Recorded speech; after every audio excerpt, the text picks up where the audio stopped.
Hey, yeah, what? Grab your bootstraps, yeah, let's scale your growth. Here's the truth, Jack. We'll reach the globe, unveil the notes. What the pivot, earn your digits, won't burn, you'll get it. See, this is factual.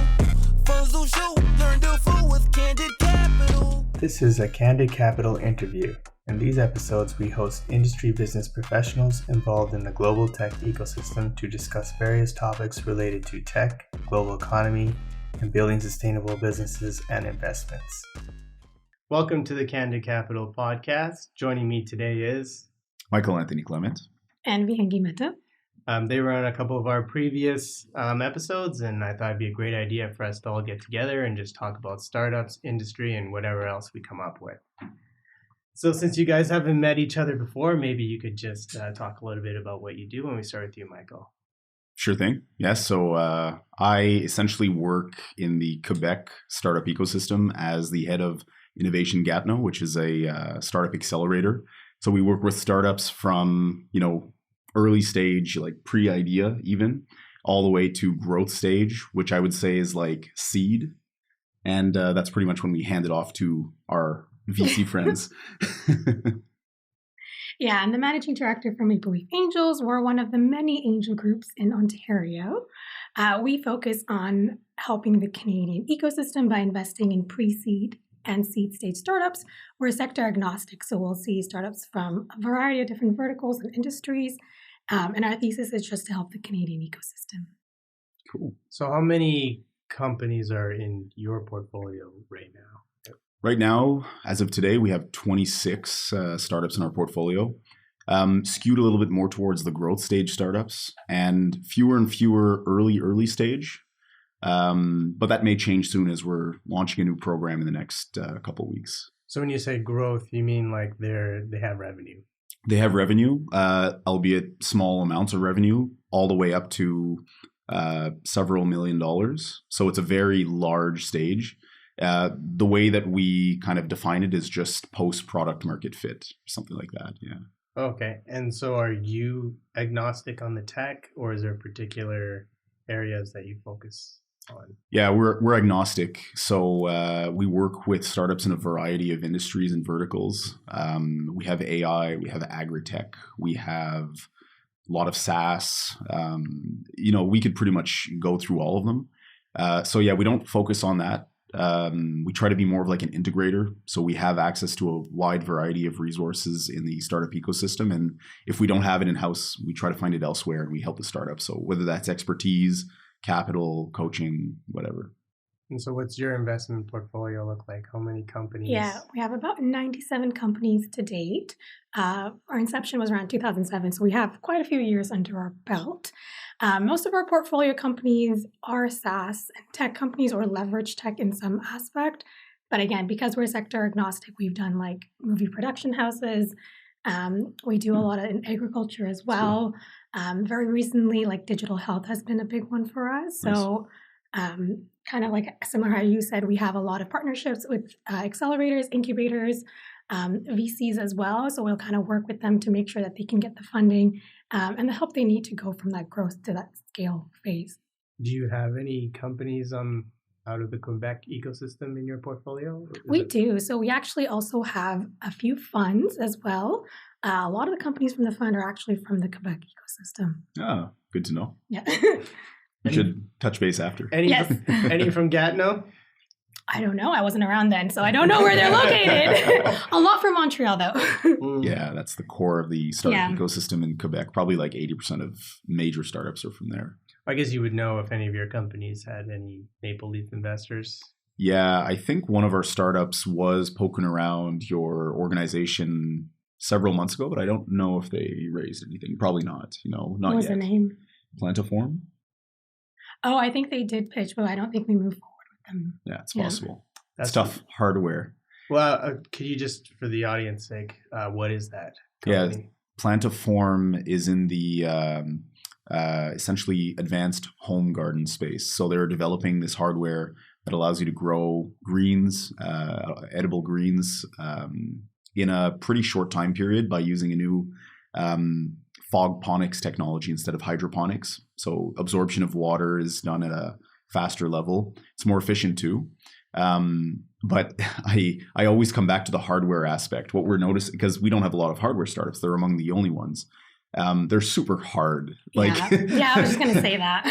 like 10x, if not more, but on that order of magnitude. And they just have a lot more challenges to undertake, right? Like manufacturing woes. Whereas with code, right, if there's a bug, it's inconsequential. You make a mistake in manufacturing, recall. Especially now with like the supply chain issues that kind of present itself after COVID. Yeah. It is very hard for a hardware company to kind of get funding and scale. I've literally seen like the body language of VCs like pull Change. back as soon as someone starts talking about their pitch, they're talking about the software side and all the stuff they're gonna do, and they're like, there's a hardware component. It's connected to this, and then all of a sudden their body just kind of changes. But what's interesting about that is doesn't it open up an opportunity that, like, since everyone has this preconceived notion that hardware is hard and VCs are, clamming up at that you should go for something that's in hardware because you're not going to have a lot of competitors. Like, it's kind of a contrarian bet. I don't know. I'm just throwing it out there. I think the issue they have is like the timeline factor to the exit, the return that you're going to get, plus all hardware. Well, I don't want to say all, but generally speaking, hardware plays is very cost intensive. Mm-hmm. So if you're not planning to follow on and your fund isn't large enough, that's gonna eat it up. Yeah. I think it has to be something that they think is going to be very disruptive and that they think is potential for like category leader. Mm-hmm. That's a good point. I think that's what it is. The problem would have to be really, really clear, and that it's going to have a multiple for sure. I think that's what it is. You heard it here first, folks. Don't get into hardware startups. Well, I'm not saying not to do that. But you are competing for capital. So, I mean, if there's a better software play for these groups. Go SaaS, B2B SaaS. Yeah, they're going to do that. But a lot of hardware companies have a SaaS component to them to kind of entice investors nowadays. For sure. But, hardware, it's kind of like a commodity, right? Or eventually becomes one. Mm-hmm. And so that's investing in that is kind of hard. And then if you kind of look at the IP, lifeline on it, it's probably viewed as probably not the ideal way to go, is what I would guess. Is there some opportunities for it? Potentially. I mean, I think there's a lot in the 5G that's happening. But again, it's competition for capital. And yes, there's lots of capital out there. But it's like, well, if I have this fund, I can just do all the IoT software companies and, all the 5G plays that have nothing to do with hardware potentially. But I think if you're going to get into 5G for hardware, you're going to need deep pockets. Which probably is why an optimal approach is to go through some kind of corporate accelerator, right? Yeah. Like if you can find a corporate partner with deep pockets, but is maybe a little bit more risk averse, and they're willing to make bets on smaller startups, maybe that's a good way to go. Well, I think that's why we're seeing these 5G labs pop up everywhere, because they're not really blanketing entire countries. Well, at least not one like Canada, because it's too large. It's easy for Singapore or, Seoul and Japan to kind of just, let's go all new network generation.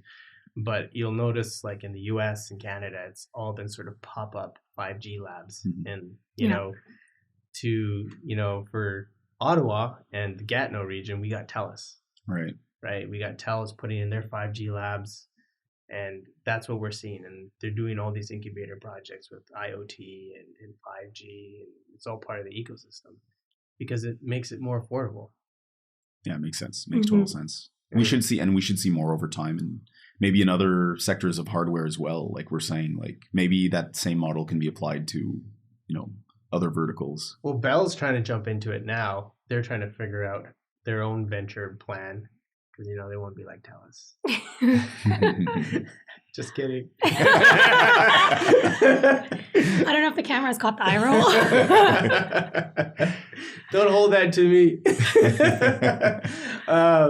But I heard that they're more interested in the Metaverse stuff for Bell because of all the entertainment. And it kind of fits their business if you think about it. Oh, yeah. Yeah, I see that. Right? Like everything for them is content, but cable. For TELUS is completely different because those guys have their whole healthcare business.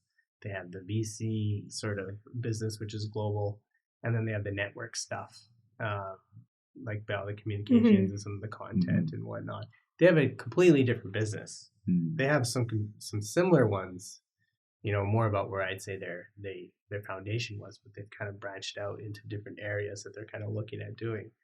So, I'm really excited. I hope Bell jumps in on the Metaverse stuff so that we can have a Metaverse conference right here. Yeah. I'm Are curious. we really here? Are we really here? Josh, you've been talking about the Metaverse a lot recently.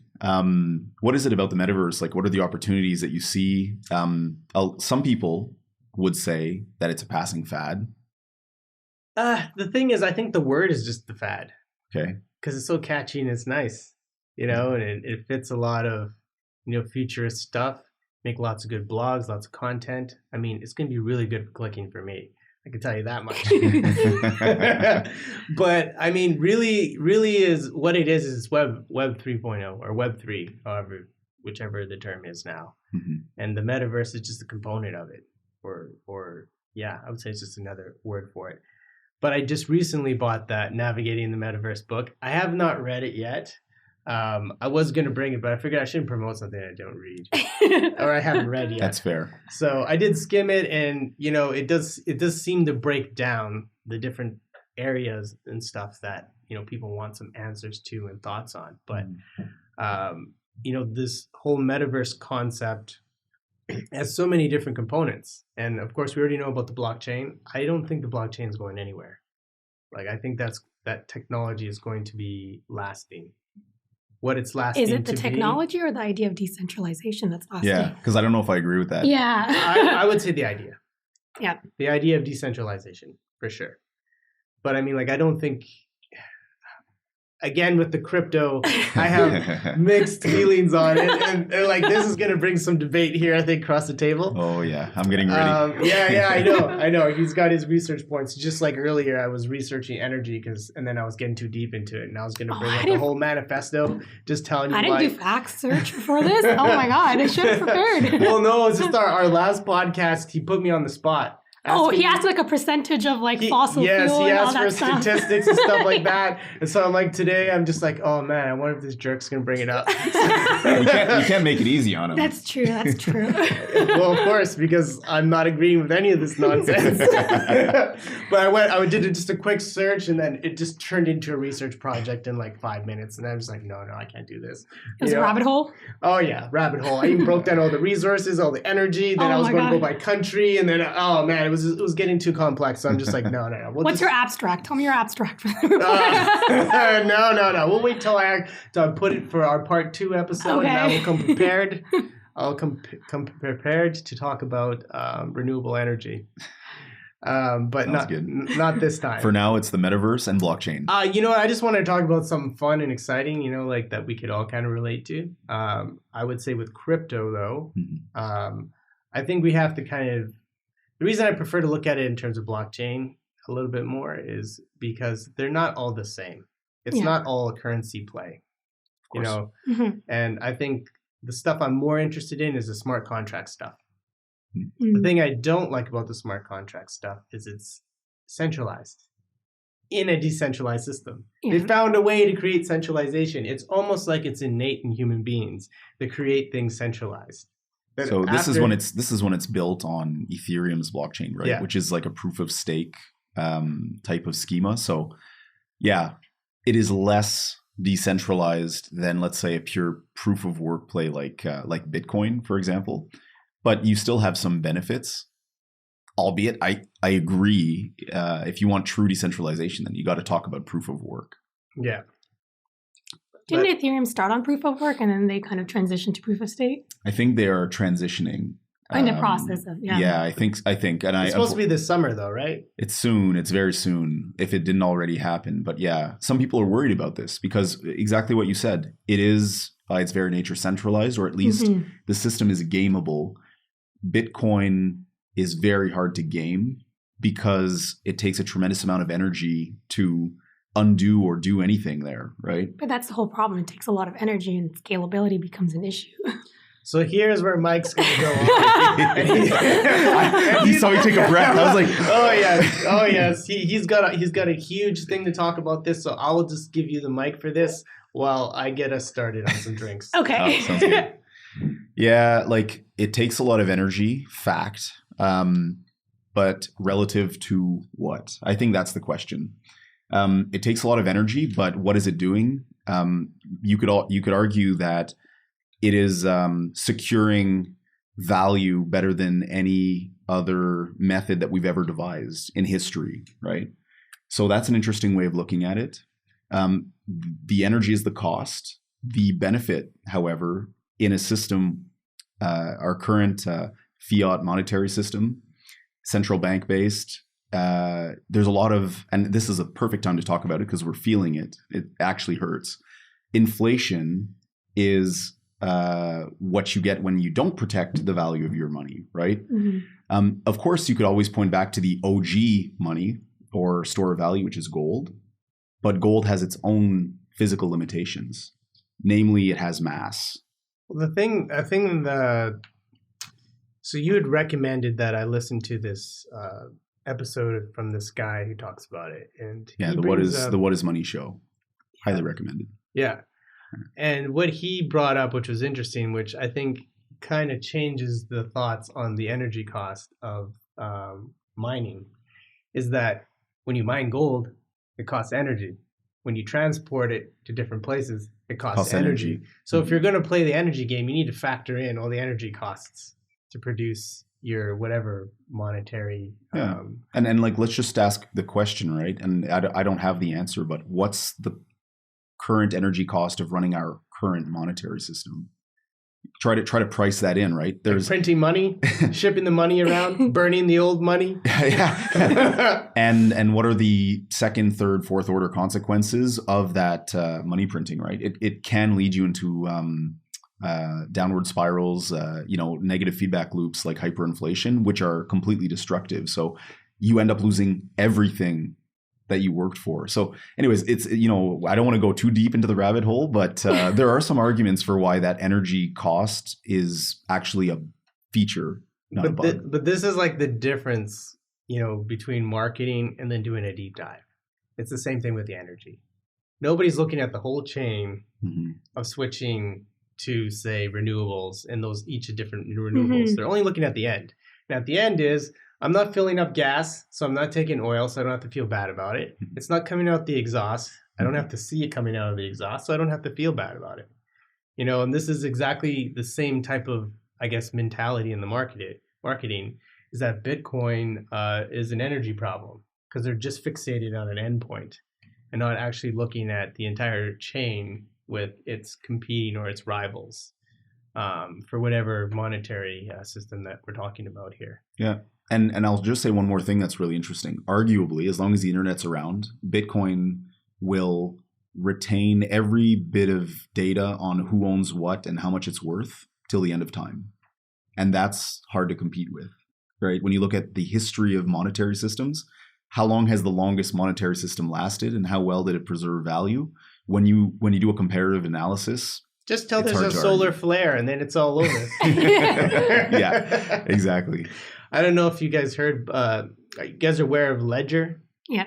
Mm-hmm. Yeah, so you must have heard they announced they're in partnership with a fund right now. I think $100 million crypto fund. That's new. Okay. Yeah, I just heard about that this morning. So that's interesting because they're a Series C startup. And I didn't know they were Series C only. Yeah, it was in a TechCrunch article. So I'm just like, that's interesting. I don't know where the conflict is there, but yeah, it seems it seemed pretty interesting. But also, I would say that's how much money there's out there in the market right now that you can just You can just bring in a company that hasn't even exited yet to be like, hey, let's do a fund, and you're not even done yet. How come we don't have a fund yet? Well, that's why I invited V. So I don't think you have any crypto in your portfolio or blockchain or anything like that yet. Have you gone to any of the events in Montreal for that? Because I think that's where the crypto nexus is for Canada, isn't it? Not sure, is it? There's a presence. There's a couple organizations that I had the chance to meet. One of them was affiliated with Raymond Chabot called, the name escapes me, but there's like a few organizations. I wouldn't call it like a crypto hub. I think it's a little bit more decentralized than that. Well, they're all trying. There's Calgary was that a politician in Calgary was trying to, bring Calgary to be you were like telling the me, hub yeah.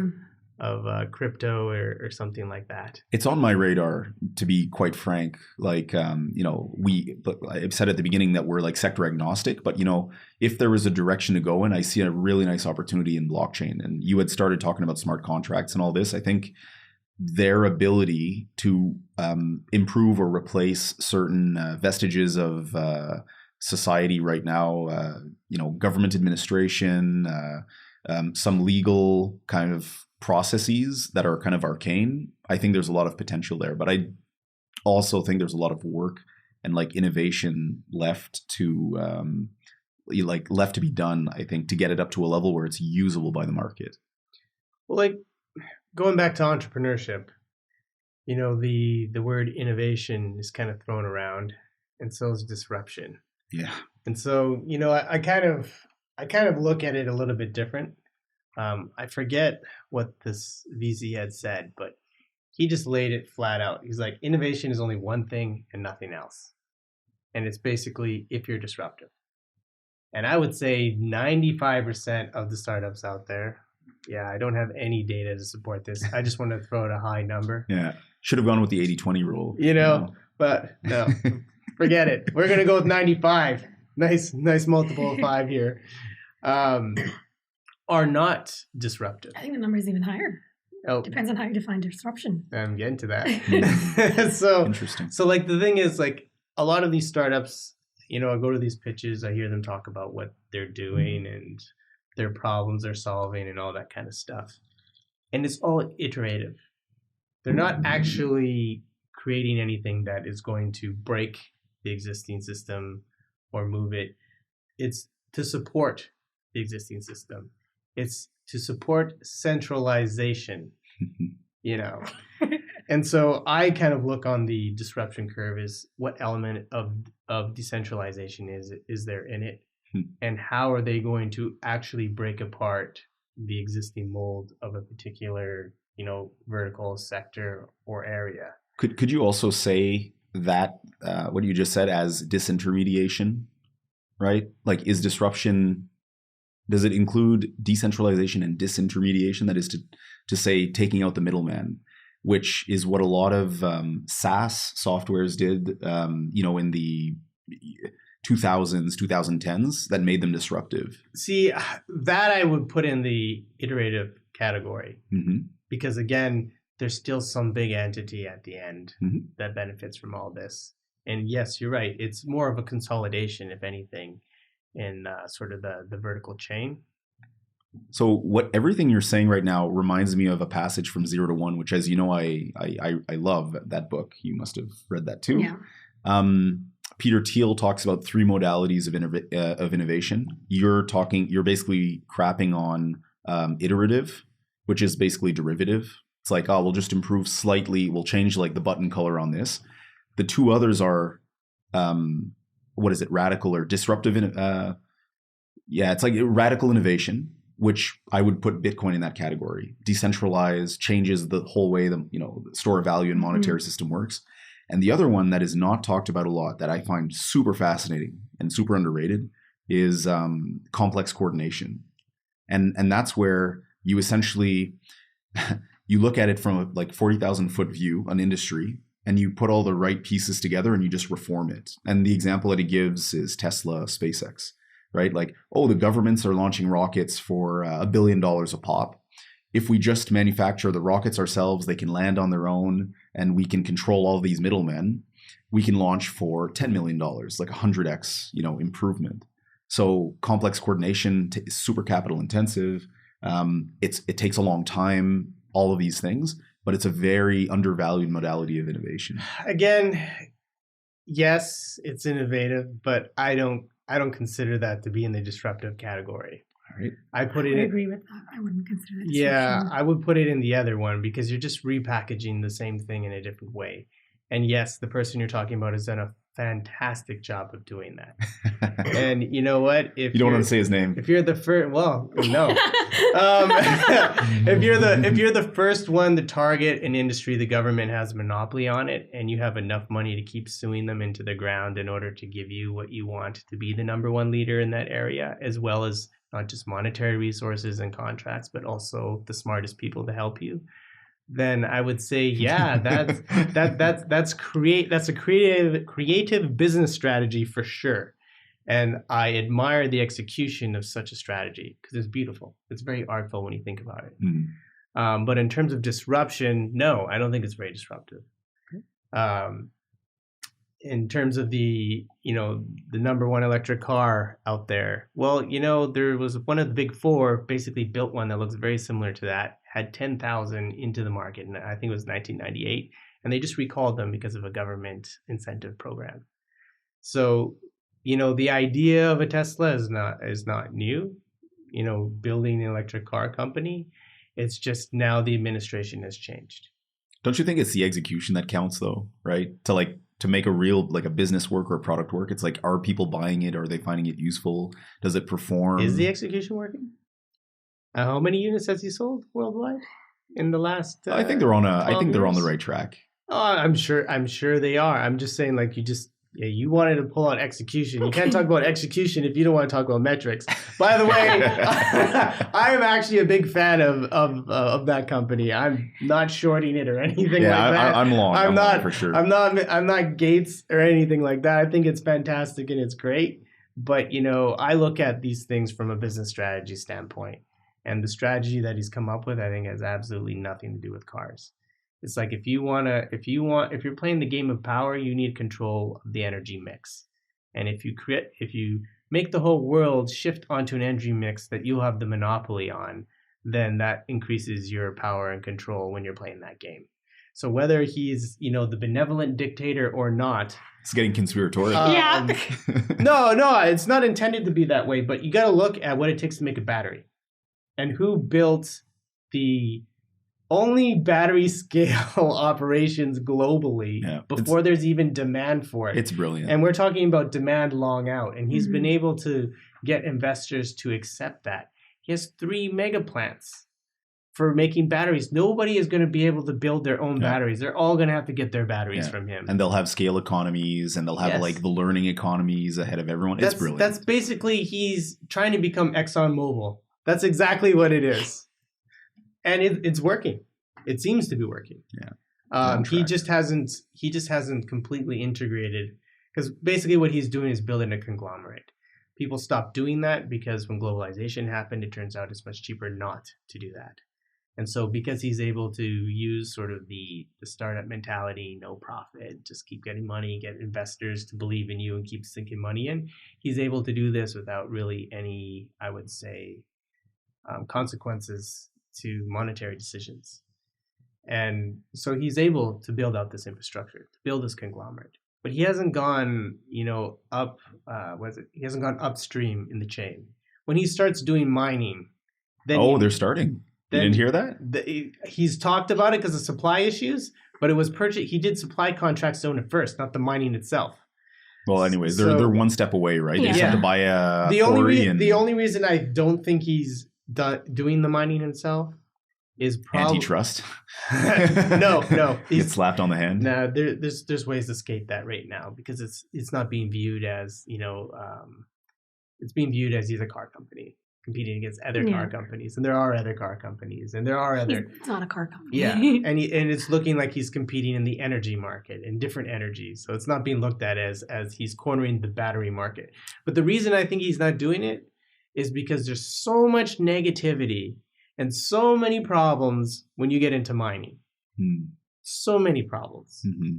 And then there's all the government issues in all the places you're in, because anywhere there's mining, there's conflict. And so like for his brand, and, I really do think he's an influencer first, an engineer second. Yeah. But I don't want to make this podcast disagree. about this. I don't. You're putting a target on your back. Yeah, but I'm a nobody, so it's okay.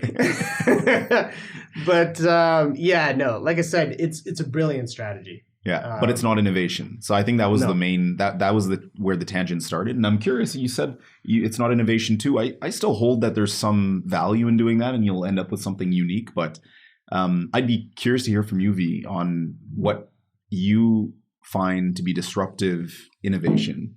I think disruptive innovation goes back to like the blue ocean strategy, right? If something's really disruptive, they're going to have no competition. There's going to be very high barriers to entry. With people that are doing a lot of iterative things, there are still competitors, indirect competitors. So even Uber, I don't think was a disruptor at its time. It was very low barrier to entry. Lyft came in very quickly after, and they pivoted from their original model. So I think How do you find a blue ocean? Because that's the question. Yeah, how do you find a blue ocean? We haven't found a blue ocean. A blue ocean, I think, with the way that the Canadian investment ecosystem works, you have to very much believe in the idea and the entrepreneur, whereas the Canadian kind of ecosystem is very much about the milestones and what are you going to reach. Like, do you have the right team in place to start scaling and growing? So it's very hard for our investors kind of get behind a blue ocean maybe company versus like maybe the US. Yeah, I would agree with that. I mean, even in a lot of things you hear about people say what they like in a founder, what they look for a founder, it's like coachable. You'll hear coachable all the time. Yeah. But for disruption, you don't really want coachable. Yeah. Like you don't want someone that's fully agreeable. Point. Like that's, you want someone that. Such a good point. It's such a hard balance to hit. It is. Because you also don't want someone who's completely unreasonable to work with. But at the same time, that might be the person who just locks themselves in the back room and like works away for like 3 years and emerges with Bitcoin or whatever. Yeah. But I mean, like in the US, it seems they do spray and pray until they get like their unicorn. And then they move up sort of the investment chain. Maybe they'll go to C, Series B or C. Where the risk profile they'll start looking at milestones and metrics, and then they're geniuses and they can pick winners. But it seems they'll start with sort of a spray and pray. Whereas here, what you're talking about is there is no spray and pray. There isn't. It's like, let's overanalyze every single deal. Cheers, guys. Hey. Cheers. This is great. And like I was saying, I think last time that we spoke, if you look at something long enough, you're going to find enough holes in it. There's holes in everything. You're being a pessimist, essentially. Yeah. Well, unless you kind of just adopt the mermaid theory. What's the mermaid theory? I haven't heard it. Okay, I've never heard the mermaid theory. Yeah, I watch too much TV. But and How I Met Your Mother. Now it's coming back. All right. Barney goes to Marshall. You need to be careful with the women you work with. You got to keep them at a distance because, she might not be attractive to you right now. And Lily is all you have in your eyes. But after a certain time, there's like a threshold point when she turns from, I forget what it's called, a porpoise or... Right. I don't know, some sea creature that mermaids are from. To a mermaid. Yes. Turns into a mermaid. And so I'm just like, unless you ascribe to the mermaid, doctrine, that you'll spend so much time with the entrepreneur and the business, and maybe you're an optimistic viewing type of person so that they can win you over time with their idea and whatnot, if you're not a milestone investor. But again, we're talking early stage, talking seed. If we're talking about like pre-COVID, people were going to meet people. They weren't doing deals virtually, and it's coming back. Because probably some of those deals, like they were all excited and said, Zoom was so much better. We're going to do all these deals over Zoom. We don't need to do meetings anymore. Save so much time. And I guarantee you these deals are going to start just because when you're doing it the old way, the whole point in meeting in person, you get to read their body language. Yeah, it's the energy. Yeah, and then everything. Go out for drinks. Like if you're gonna do it like in China and like South Korea, you go and you take people out and get them drunk. Yeah, and see how they act. Yeah, drunk. Like a real see person. The nature of a person. Yeah. And they share their true feelings when they're drunk. Oh, absolutely. And I mean that's China like every night. At least when I was in Shanghai. And I guess this would be, what are your guys' feelings on sort of the future of work? Do you think we're going to be like everyone back in the office or you're fired? Or are we going to do a hybrid, remote? What are you guys thinking? What builds the best products? You know, if we're going to follow that statement. Go ahead first. Yeah, so I don't think we're going to move towards a metaverse kind of thing. I think Strap on our visors in the morning. Yeah, I think a lot of people tried doing that in COVID, where they would kind of recreate the landscape of the office, and then you'd kind of have your avatar kind of go around, go up to people and talk to them. And no one really liked it. Like, they would do holiday parties like that. So I think everyone's kind of moving towards more of a hybrid option. Virtual, for us, it really allowed us to see opportunities from all across the country, and you got to interact with investors as well as entrepreneurs and, you know, other ecosystems partners from all across the country, which you didn't have access to before because it was very geographical. That's why there's 16 angel groups in all of Ontario, because everyone was kind of just investing in their region. We were doing very much downtown Toronto and like a little bit in the GTA. Now we're all seeing kind of very similar deals, and the angel groups can kind of work together to fill the rounds much quicker. So therefore, they're not spending 2 or 3 months fundraising. It's more like a month and a half. Or, well, the goal is a month and a half, kind of. So I think it's going to be much more hybrid, and I think people are okay with that. They like the freedom that it gives. You don't kind of have to be on video or pay attention all the time. But they would still like that kind of personal interaction that you have to really get to know someone. I think it solidifies a relationship once you get to that stage. So when you're saying hybrid, you mean like before you could work from home? You know, like if you needed to go drop your kid off or something, you had errands, so you're just like, I'm just going to work from home today. Or if you weren't feeling like you could do it before, it just wasn't common that you would do it as frequently. And it wasn't as accepted. And it wasn't as accepted. Like they'd be like, oh, you see like you're taking a day off work when you really aren't. You can accomplish a lot of the same things from working from home. And so like when you say hybrid, you just mean it's going to be accepted to do it once in a while like before, or you think it's going to be like a weekly occurrence for each employee to not be at home? I think it's going to be a weekly occurrence. I think it's going to be a very accepted mentality, and all your plans are going to be around that. Like you're going to have plans that are like, oh, people are going to be joining me virtually as well as in person. Like you're going to accommodate to that. And so for your blue ocean bets, are you going to be looking at how much they work virtually and how much they work together? Because, you know, the best products are made by teams in the same place, apparently. Well, I mean, we don't have a lot of data to prove otherwise. So of course not. I'm just parroting Twitter. Okay. okay. We fell for it. Yeah, I was like, wait. I was like, there's actual data on that? Well, for me, it's a bit of a boring answer. I think it depends. If you look at the nature of the work first, you'll understand the context.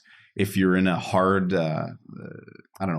work environment, where you're working with physical things, obviously they're not going to be coming into work on Zoom, plumbers and such. So we're obviously talking about like more service-based work and innovation work, right? That's going to be I mean, let's just talk about our industry and what we do. Sure. And, you know, because like I'm around a lot of coders. They surround me. Like where I sit is the island of coders. And so, you know. Do you code sometimes? No, I have a lot of fun because I disrupt them. You know, I always tell them my part-time job is to slow you guys down to be less productive. Are they on Stack Overflow most of the time?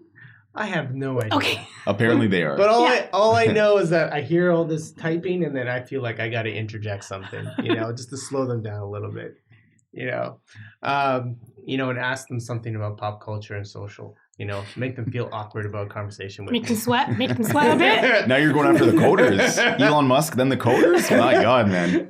No, it's all fun and games.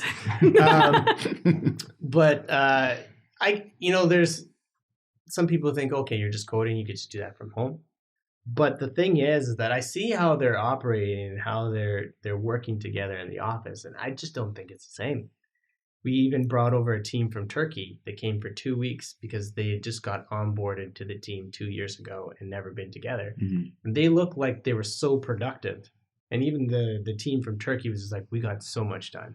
We got so much fixed just from being, face to face. Is that because they were face to face or because there was such a lack of social interaction for so long that everyone's like, oh my God, another human being?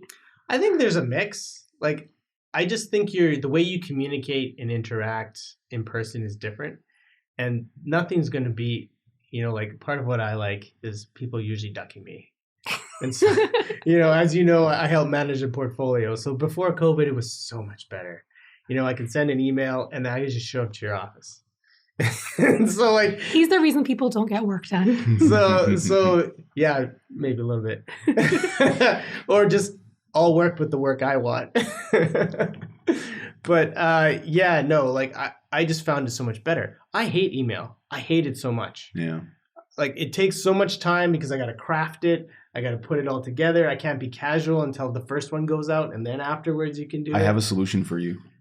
What? But I don't know if you're going to like it. I started looming a lot of my emails. Do you know what Loom is? No. It's a video tool that allows you to embed video in an email. So I record. So if I have to write like a block of text, I record 2 minutes. I just talk fast. I send it, and people watch me just explaining it. Right. So I do that. I would say 50% of the time now. Some people don't like it. Some people are like, never do that again. And they tend to be on the more ancient side, but other people have said this is incredible. It's saved a lot of time, especially when reviewing a legal document, for example. Here are my notes, here are my thoughts, and by the way, you can share your screen at the same time, and you just convey a lot of information that's maybe hard to get by writing it, or it's too long when you write it. So anyways, just a tip. Loom. I like that. I just go on Zoom and record. Sometimes if I have to explain to someone how Oh my to do God. it. Oh no, I this go is on like Zoom and embedded. I go to Zoom, I record it, and I attach it as a file. I'm like, here, watch me do it, and then you can do it. Yeah, get on Loom. You'll thank me. Yeah. Are they a sponsor? No, sorry. Just kidding. Do you want to be a sponsor, Loom? Well, it's just when I had a company many years ago, we did everything on WeChat. We were born in WeChat. We worked in WeChat. It's like Slack nowadays. And then Yeah. And then we brought a Canadian on board, and he needed us to do email, and so we went back to email. Yeah.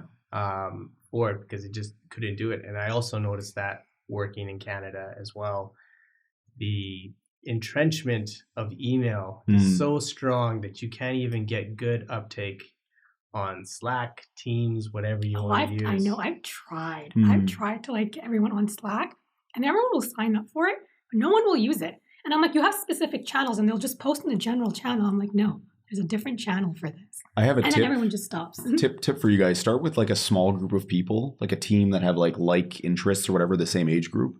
And then maybe others will get FOMO eventually. You get another team on. I tried that. I've tried that. It doesn't work. No, it doesn't work. Especially, I think it's just because I'm working with people, as you mentioned, that are a little bit older. Oh, I used ancient. A little bit older?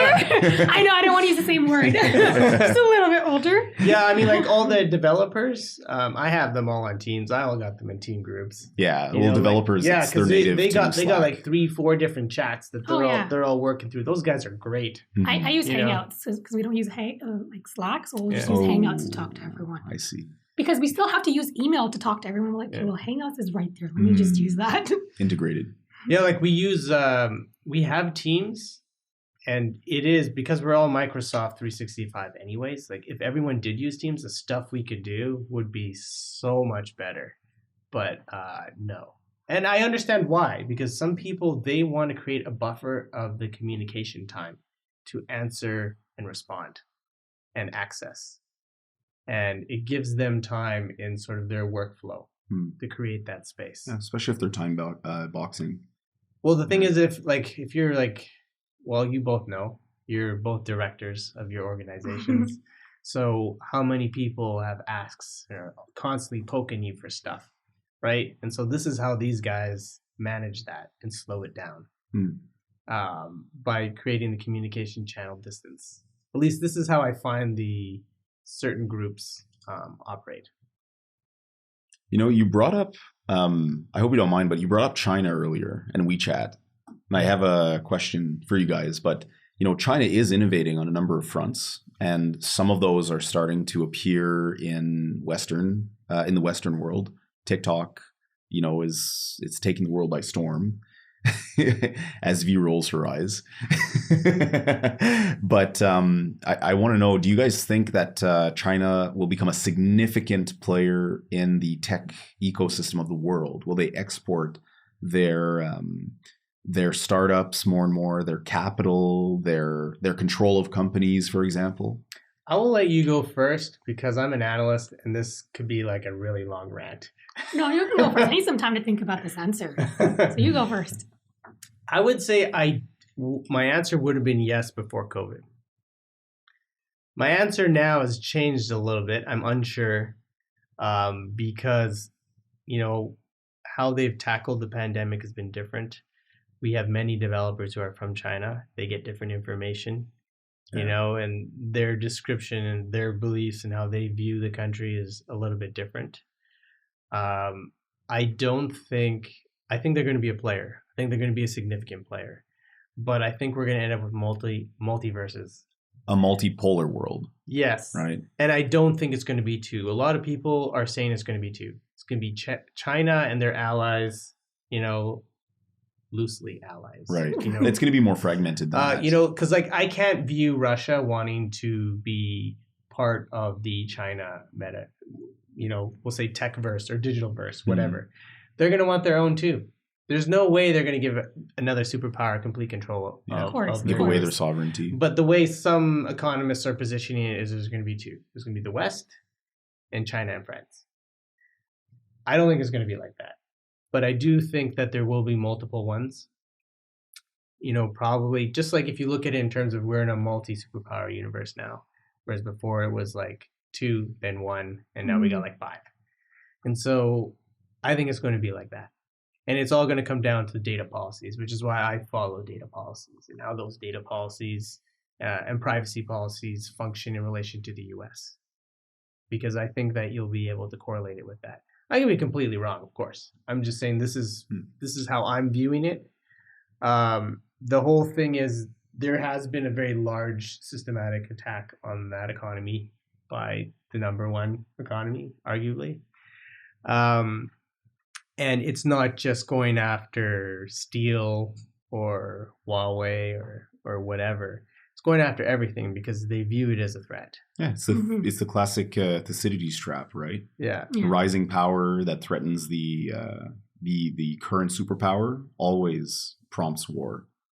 So the other thing too is you now have it much more organized because now they have industry behind it. Now that the whole Huawei is no, and any network stuff is no, it's now getting all of industry to shift that way because now you have VCs, very popular ones. I forget her name, Kathleen something.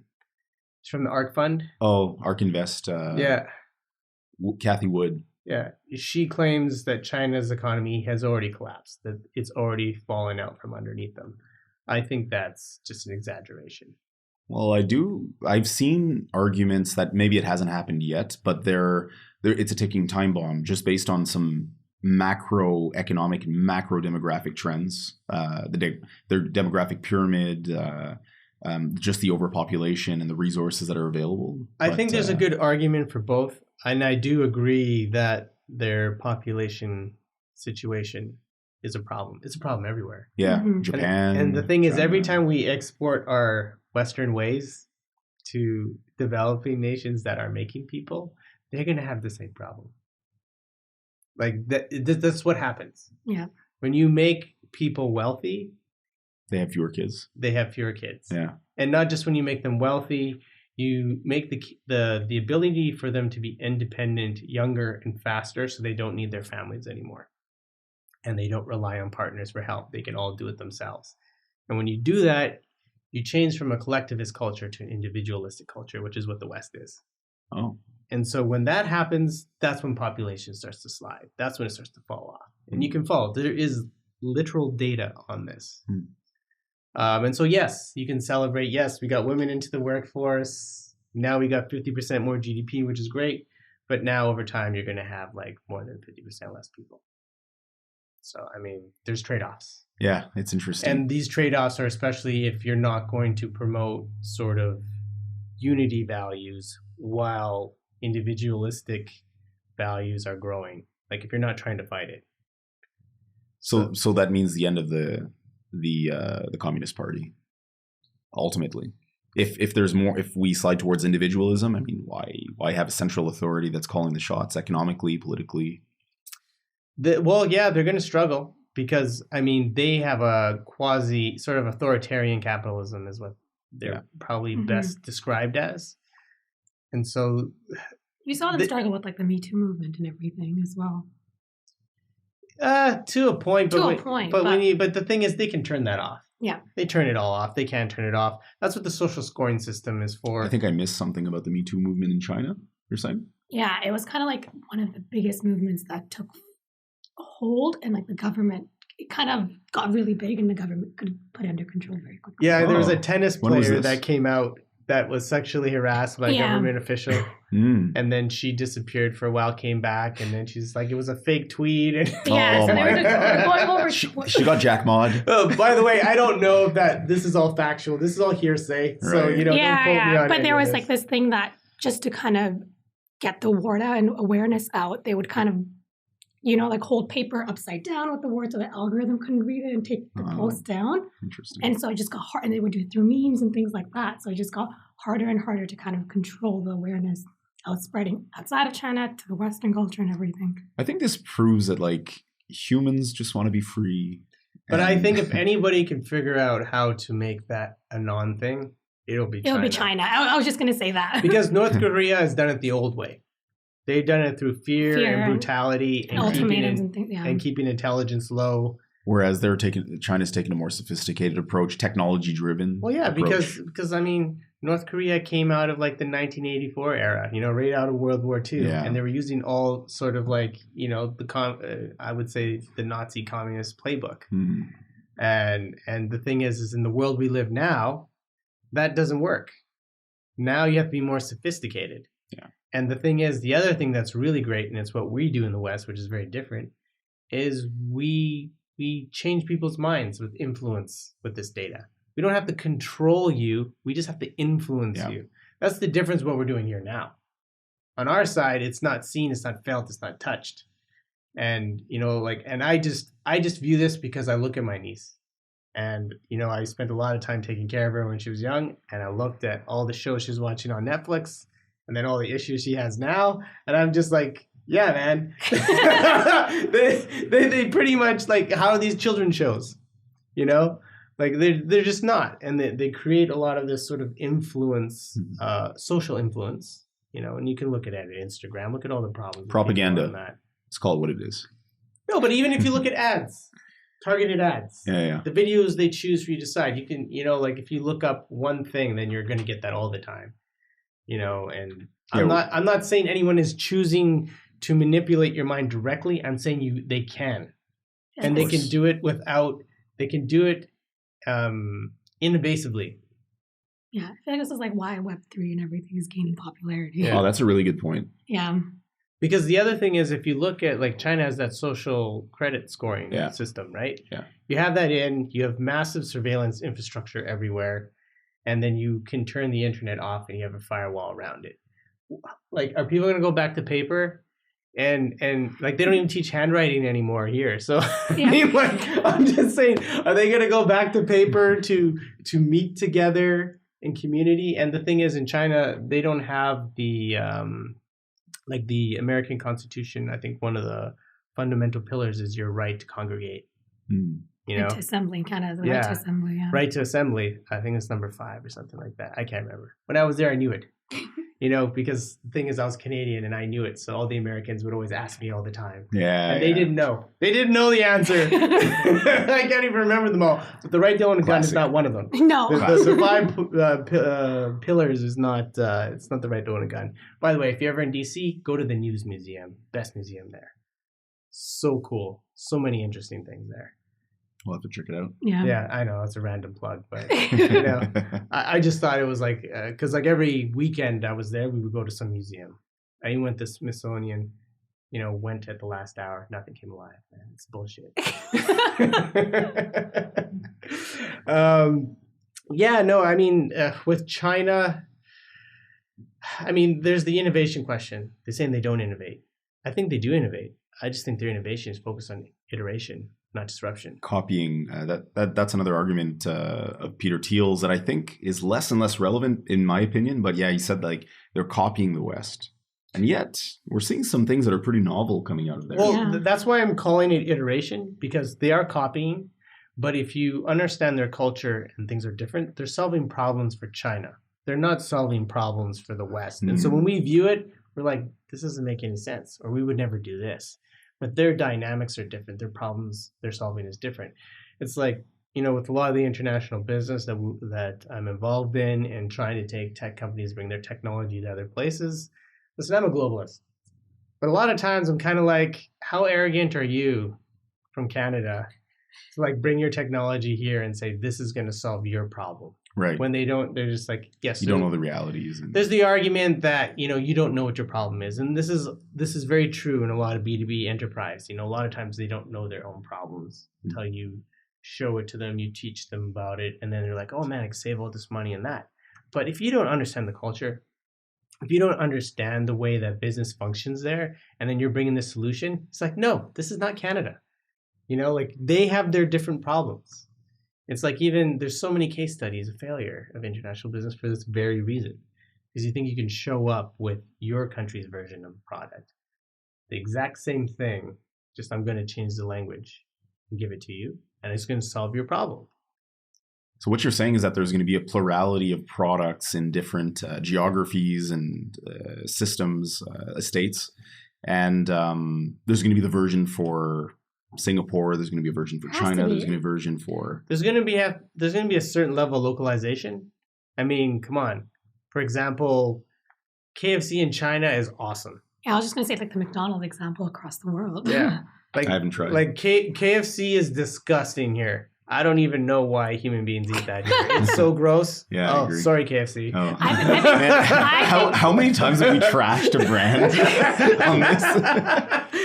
I think India's McDonald's is the best. I'm a vegetarian, and they have half their menu is vegetarian. Yeah. And McDonald's actually also, like, first few times when they tried to go to the Caribbean, they failed because they didn't actually have chicken on their menu. They had beef and everything, but they don't eat a lot of beef. Like, chicken is their main export and things like that. So like you have different versions of McDonald's that are so different around. So that's a perfect example then. Yeah. McDonald's, they've adapted to the culture that they're, commercializing in. So in my master's team, we had someone from India, and it was her first time outside of India. She was going through cultural shock. I feel so bad. She had to be standing next to me when she made this. She said this. but she goes to me. She's like, fuck. It's like, I can't find anything to eat here because everything here is meat.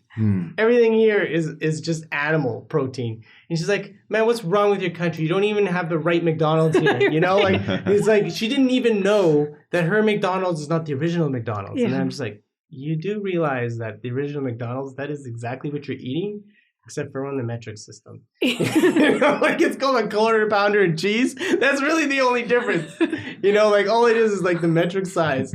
But I was like telling her, she's like the 200 gram and cheese. She's just like, it's just she's like, is it so hard to make tandoori fries? Like really? I'm just like, yo, dude, that's not from here. Yeah. It's so good. I'm gonna have to try the McDonald's. It's so good in India when I visit. It is so much better than McDonald's in North America. Yeah. Sweet. I'll just take your word for it. I don't know. I never tried. I tried to try McDonald's in every new place I go, and I just find the difference is the salt content, the sizes, and whether it's real beef or whatever McDonald's puts in other passes places. As beef.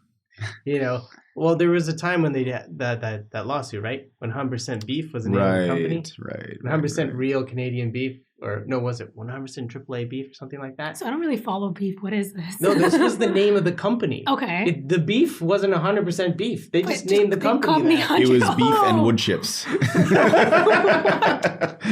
Well, a lot of like fast food, and again, I don't know if it's still the case. Things may have changed, but a lot of filler they use is soy product. So they buy like a lot of soybean from Brazil, and it gets included in meat product and everything. That's one of the biggest commodities that's like nonstop going. That's probably one of the most important crops worldwide. Yeah, is soy, because it's a filler for so much stuff. Mm-hmm. And so this company just, they just incorporated as 100% beef. Oh my God. Is that smart or stupid? Only to get caught, I guess. They're getting talked about. No press is bad for us, right? Yeah. I don't even know if they're still around. But this was like a thing. Do you actually remember this? Or you just... I know of it. And I wouldn't be surprised if their new name is Beef and Stuff. Well, not to keep trashing brands, but I will proceed. Oh my God! I don't even know if we're gonna be able to post this. But I remember Taco Bell released like this I don't know, news report or something talking about like the ingredient changes, and one of the ingredient changes I won't forget. It says real pepper. And I was thinking to myself, real pepper. What is fake pepper? What's fake? Yeah, what's fake pepper? Yeah, I was like, Scary. Is it that cheaper? Like, is this like dirt? Did you know in McDonald's apple pies, it's not apples, it's potatoes. No, stop. No, Stop. way. It's because they use potatoes. That Don't makes ruin- so much sense. Don't ruin my childhood. It's apple flavoring. Dude, Stop. that makes so much sense. Think about It it. kind of tastes like apple. Think about the scale. Because apple- They're already making fries. That's what I'm saying. And Use now they're potatoes just- in everything. So Wow. just for scale, You it makes just- sense. Stop. Wow, that makes so much sense. Yeah. You just that just blew my mind. Like I'm gonna really. pour more of this. I'm definitely gonna have to go get apple today because now I gotta eat it like Real now. apple, organic. I mean, McDonald's hasn't come out with that, so this Right. might be just hearsay.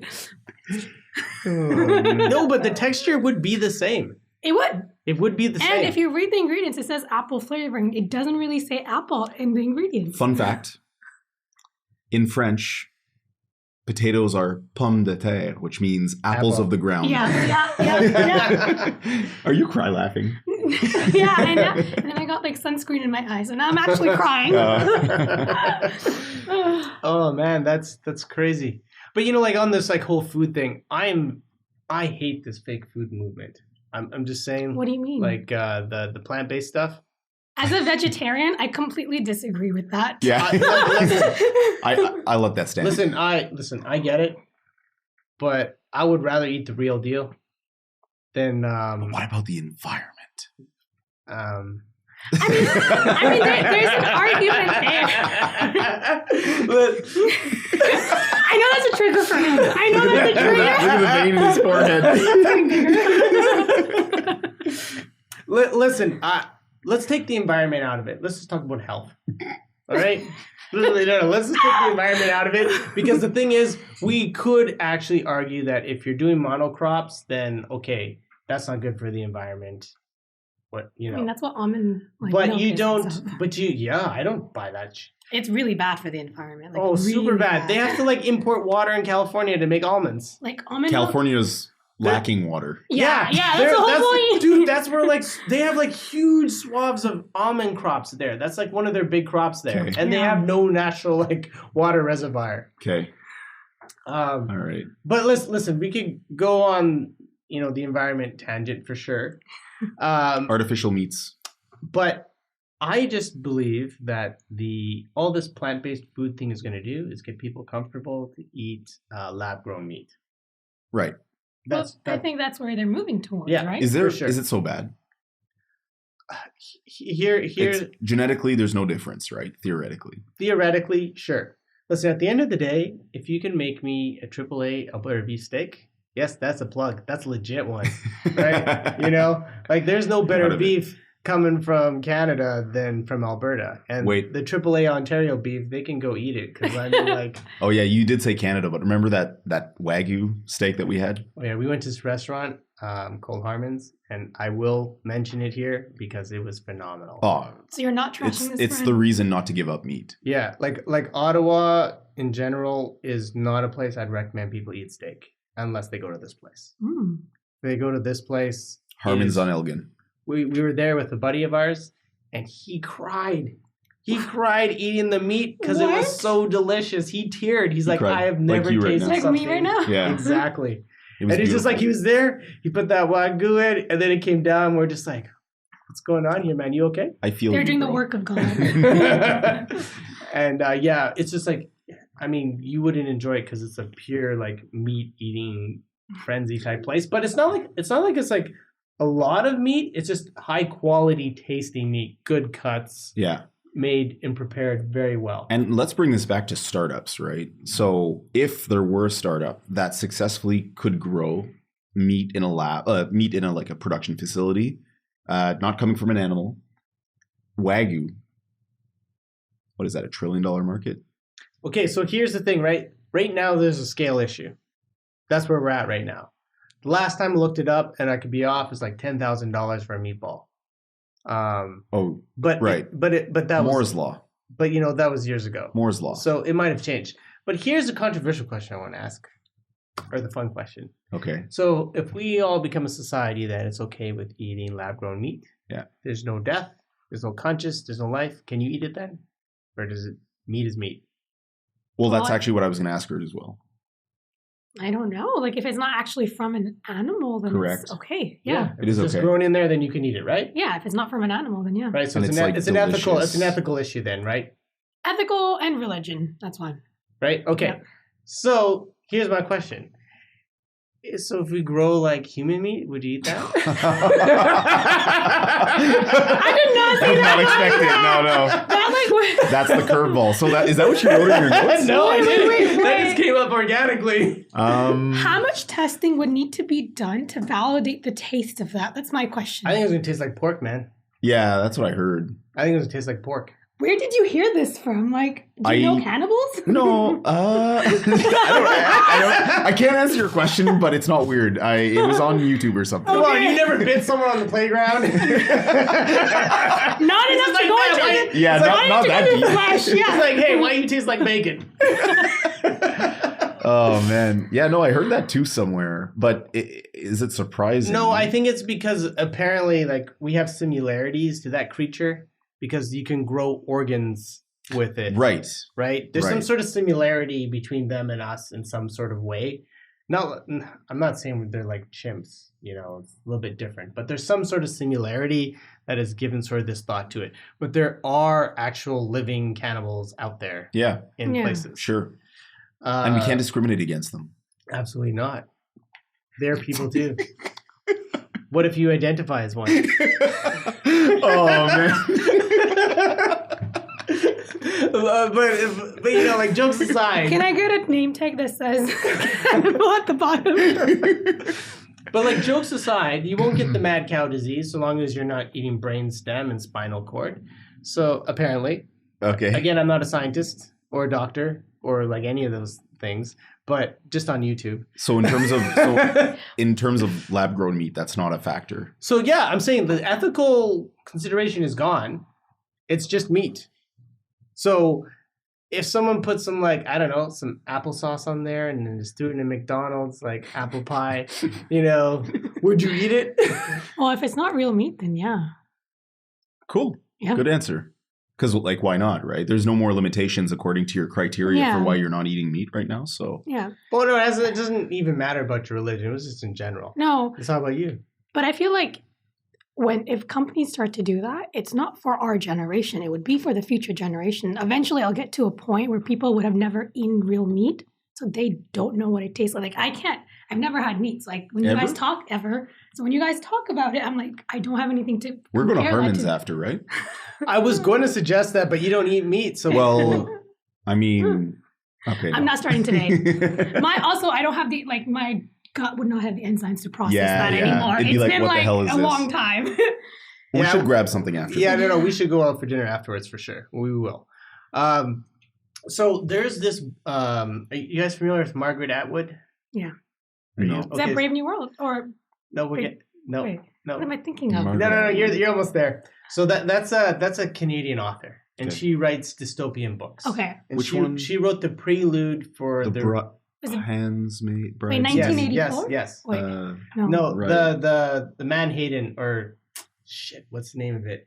It's the TV series where women are like this really special commodity. Yes. Because not everybody can make babies. Right. All right. And so it's called Handmaid's Tale. Yes, Handmaid's Tale. Right. Oh, Yeah. I think I've seen like. I haven't seen it though. Okay, so I've that's seen her, like a trailer of it. that's yeah. her most famous book. There's been movies made it. I saw it as, like I remember seeing my parents watch it at some point. So they made like a really old, weird version. It's like one of these memories that I was seeing something really messed up and too young to see it. And I was just kind of like, what's going on here? And then I don't know what questions to ask because I don't know what I'm looking at. So I just remember that memory from like the old version. But she came out with this series called The Mad Atoms. And if you like sort of a futurist possibility, love it. futurism, Dystopia? yeah. I let's go. love dystopian life. I don't want to give anything away because why I we think like it's that. I think that says something about us. Yeah. oh for sure. Yeah. It 100% is. We're building startups, but like really we want everything to go to shit. I mean, most startups fail, so. Yeah. But I would 100% recommend reading it, and you'll find it very interesting, just because of what's kind of going on in the world with corporates and startups and food and all this stuff. And it kind of goes back to maybe it's the individual sovereign. I'm not sure. I haven't read the whole book yet. Oh, that's another subject. I'm only like 50 pages in Mm-hmm. because I'm reading 5 books at the same time. So I kind of go through like a. How do you do that? I can't even watch like 5 TV shows at the same time. I have to like finish one. Oh no, because I view books like Netflix. So like I'm always got like Oh, a so it's bunch like a of, weekly episode kind of thing. yeah, I got like Okay. different things going on. So it's like X number of pages for this week, that I'll read on each one. How do you put the book down if you're like, I gotta finish it? No, I can't do that. I have too many. Like I literally have in my like reading shelf, we'll call it. It's not a shelf. It's like on the couch. Try. Don't exaggerate. Don't Josh. exaggerate. You don't have a library in your house. But there's like 15 books sitting there, and it didn't help. The conference I went last week was handing out 2 free books, and I'm like, you assholes, because like I'm gonna have to read this because this is like my ticket. I just paid this ticket for this. You gave me free stuff. I have to do something with it. So now I have to read these 2 books, and one's on Bezos. I'm not interested to read that, and the other one's called Super Boss. That one I think might be interesting. I will read both of them, but since the guy who wrote the Amazon one also works for the Washington Post, I am pretty sure what it's going to be like. Like a kind of homage to his boss. It's kind of like, hey, yo, directorship. No, but I read the Space Barons as well. And I think that guy worked for Bezos. Because he was trying to be really, really positive in that book about Bezos, even at the time period it was written. I read one of the books you recommended to me, the Play Bigger. Yeah. That's pretty cool. And again, like I can tie it back to startups, but I don't know if you I haven't read it. Play Bigger. No, it's basically about creating Your blue ocean. Yeah, actually. Okay. Yeah, it's like creating a new category and then becoming the leader of that category, the category king. So like Blue Ocean, that's basically, yeah. It's quite similar. Yeah, it's true. People are just using different terms for the same shit. But interesting, they provide tactics. They provide kind of definitions for how you gain it, how you position yourself from a media perspective, I found. It was a very like use the media, use customers to like. Okay, so I'll just elaborate for you. Go for it. So one of the things I do is I do analyst relations, helping startup companies kind of work their relationships with Gartner and Forrester and stuff like that. So what they're talking about is instead of doing that, just become the best. And then those guys will come and automatically put you in the magic quadrant. That's right. Because if Stand out. Yeah, because if you end up in the magic quadrant, that's your ticket.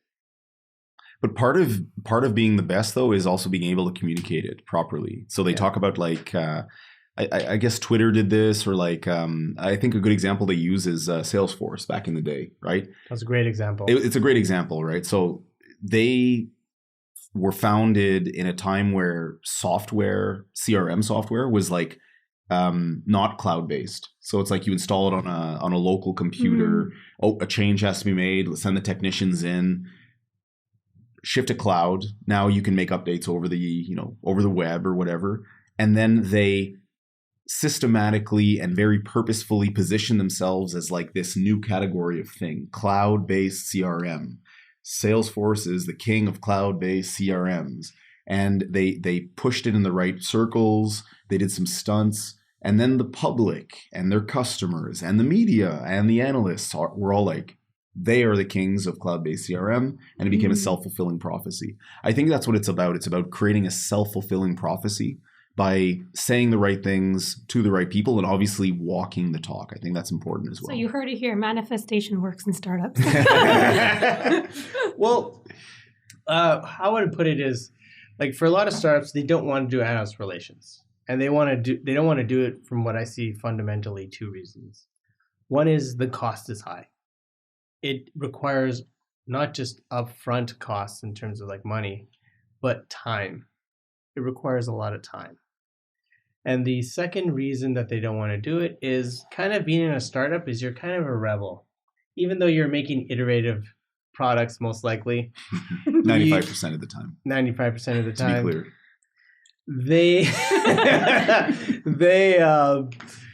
They feel as though they're breaking the mold.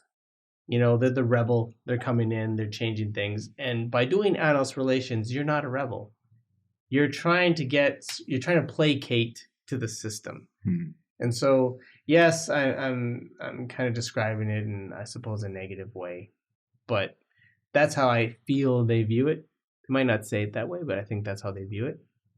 But if you're a company that is not inherently a category king, and you really have to, I would say, search the soul of your company and what you're doing, because not every company is, and you shouldn't delude yourself with that. And if you're not going to be a category king as a founder in a startup, then you need to do what you should be doing, particularly if you want VC money. And that is transitioning from building a business to building an investment. That is to say your target is an exit. Yes. Get your exit and move on, and then go build spaceships, or whatever it is you're after. But the thing is, a lot of them, like realistically, especially in Canada, it's M&A. That's where you're going. That's what's going to happen. Yeah. You're going to get bought up by some sugar daddy down south. Like he's going to come in with a whole bunch of money, and he's going to be like, listen, your dream's great, and I'm going to take that dream to the next level. Do you agree with that?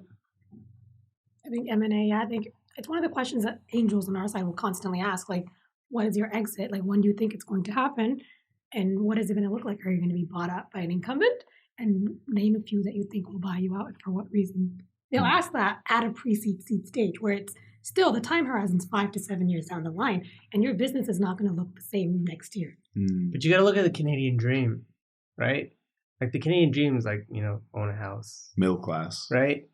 The American dream is making it, having fuck you money. Like that's the American dream, right? So like in Canada, if you build a startup, it's because like I want to have my house paid off for. I want to make sure my kids have their houses and they can get their education and they can do what makes them happy in life, right? So an M&A is not even a question. You can easily come in to convince a Canadian startup. The unicorns, and again, I keep making these statements without checking data first. But, and I feel really bad for doing this. But again, our unicorn numbers are low. And I guarantee if you look at the founding teams, the founders of those unicorns, they are not Canadians. They're new Canadians. They're immigrants. And that's what I would bet my money on for a unicorn. Well, I think immigrants are a good bet, period. Yeah, because they come in. The incentive structure is totally different. The North Star, the guiding principle, I think we were just talking about that, the Canadian dream versus the American dream. Then there's the immigrant dream. And that's like another class. That's like more than fuck you money. Maybe it's even more deep rooted. Dude, I mean, it's not all new Canadians, but even if you look outside of the startup sphere and you just look at entrepreneurship, like when there's the immigrant question in Canada and there's one side against this and one side against that and peg one group as a racist and the other. The thing is, there's a miscommunication there. They're talking about what type of immigrants. Okay. No. I'm saying this because like we want the smartest people coming here. We want them to come to the universities. We want them to come here and stay afterwards. Like the It's true because most of our talent goes to the U.S. because they can pay for it. Yeah, and I'm definitely going to get in trouble for what I'm about to say, but or no, I'm not going to get in trouble, but someone's going to bring it up as you said that nice thing, and so like the best thing the Liberals did is that they fast tracked all of the immigrant students. That's why our immigrant quotas were up like an astronomical number during COVID. Well, it's obvious. I mean, Yeah. Canada has this like century plan. I don't know if you guys know about that. 100 million Canadians by 2100. Yeah. So I don't know I don't know if this is an official plan. I know there's like a specific organization that's pushing it. It's the liberal. It's the liberal side. That's like what, like 2.5 times because we have 39 million right now. Or like about 41? 40 something. Yeah. So yeah, And we 2.5x. Wow. don't make people. So Yeah, we and have that's to what I'm immigrate. saying. We have to Yeah. import them. Mhm. Mhm. And But we're competing against the US, and the US has done it very well, right? There's a reason they have 10 times our population. Like you California come is here just because the- you want a house and you don't want to worry about healthcare. Those are really, and you're not going to get shot. Also, you want the Canadian like passport. those are yes, Like for that. sure. But those are like the three main things Yeah. that you want. Your healthcare is taken care of. You don't have to worry Debatable. about stuff. And listen, you know where I fall on this. Listen, we don't got a lot of time left. Yeah, I was just gonna say that's gonna go into a whole conversation. I'll retract for episode part 2. Okay, I'll retract. But we're coming to the next part, so I wanted to ask a couple fun questions, Okay.